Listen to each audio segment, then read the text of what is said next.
जर माझं म्हणणं आपल्याला पटलं असेल तर जोरदार टाळ्याने आपण या गोष्टीला अनुमोदन केली। दादा यांना विनंती या ठिकाणी सत्कार करायचा आहे। अनिल दादांचा कि दुनिया में कुछ लोग ऐसा चंद लम्हों के लिए मगर जिंदगी भर के लिए यादों में उतर जाते हैं। खऱ्या अर्थानं असं एक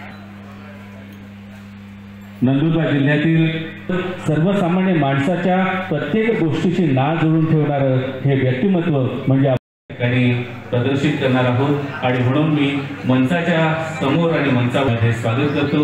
उद्या येणाऱ्या मकर संक्रांती पर्वाच्या माध्यमातून स्वाभिमानी बाळा इतिहासाच्या पानामध्ये आपल्या रक्तानं लिहिला त्या साऱ्या वीर मराठ्यांना अभिवादन। सर्वांचे मार्गदर्शक माननीय राज्याचे मदत आणि पुनर्वसन मंत्री तथा तत्पर असं नेतृत्व माननीय नामदार अनिलदादा भाईदास पाटील, मंचावर माननीय नामदार अनिलदादा, जिल्हाध्यक्ष निलेशजी माळी, जिल्हाध्यक्ष डॉक्टर अभिजितदादा मोरे। कोणता जागी माजी आमदार नाही, या व्यासपीठावर कोणता जागी माजी खासदार नाही, या व्यासपीठावर कोणताही मंत्री माझा मी सोडून कोणी उपलब्ध नाही।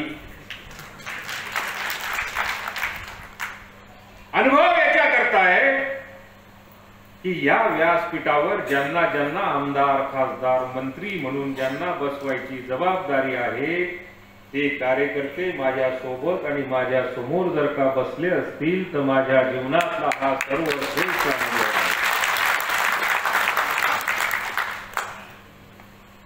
बनवणारे लोक जर का एवढ्या हॉलमध्ये आपण सगळेजण जर का असणार, चाहे रोके खुदा चाहे रोके जमाना, हमको तो चुनके लाना ही है।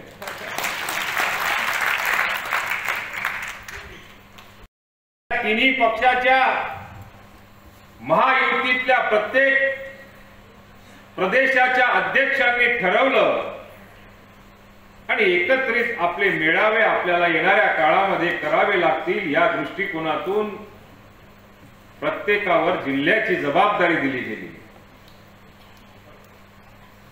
आजच्या आपल्या नंदुरबारचे आमदार,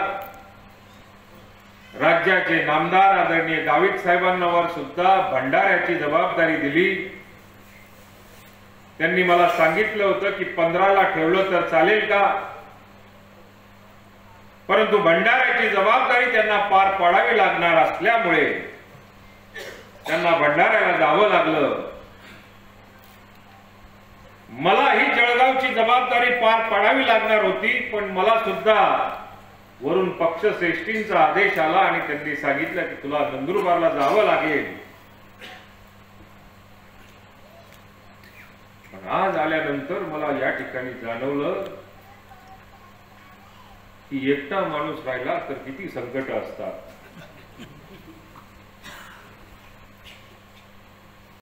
मतदारसंघामधनं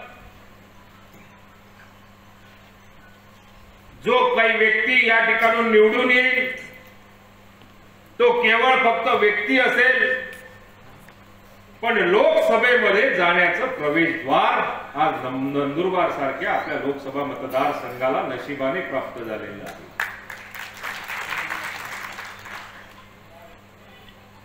म्हणून देशाची जर का खासदारांची संख्या कितीही असली, कुठल्याही पक्षाची असली, तरी वाचन करताना मात्र देशाचे पंतप्रधान जरी असले तरी सुद्धा त्यांचा लोकसभा मतदारसंघ समजा 70 असला, 80 असला, 200 असला तर पहिलं नाव मात्र वाचावं लागेल तर ते नंदुरबार जिल्ह्याचं वाचावं लागेल, नंदुरबार लोकसभा मतदारसंघाचं वाचावं लागेल। त्यामुळे सत्तेमधल्या आपला खासदार असणं आणि सत्तेचा वापर करून आपल्या लोकसभा मतदारसंघाचा विकास साधणं ही अत्यंत सोपी गोष्ट आपल्या लोकसभा मतदारसंघातल्या खासदारावरती सातत्याने मागच्या अनेक वर्षापासून आणि पुढच्या अनेक वर्षापर्यंत येत राहणार आहे। पण आज सगळ्यांवर आपल्यावर एकच जबाबदारी आहे,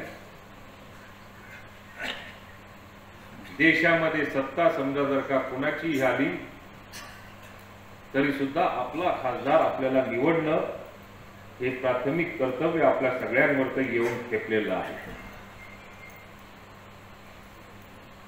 म्हणून रुसवे फुगवे असतील, नाराजी असेल, पालकमंत्र्यांनी हे काम केलं नाही, आमदाराने ते काम केलं नाही, जिल्हा परिषद सदस्याने असं बोलला, पंचायत समिती सदस्य निवडून गेल्यानंतर तो आता भारी झाला, तो नमस्कार करायला तयार नाही,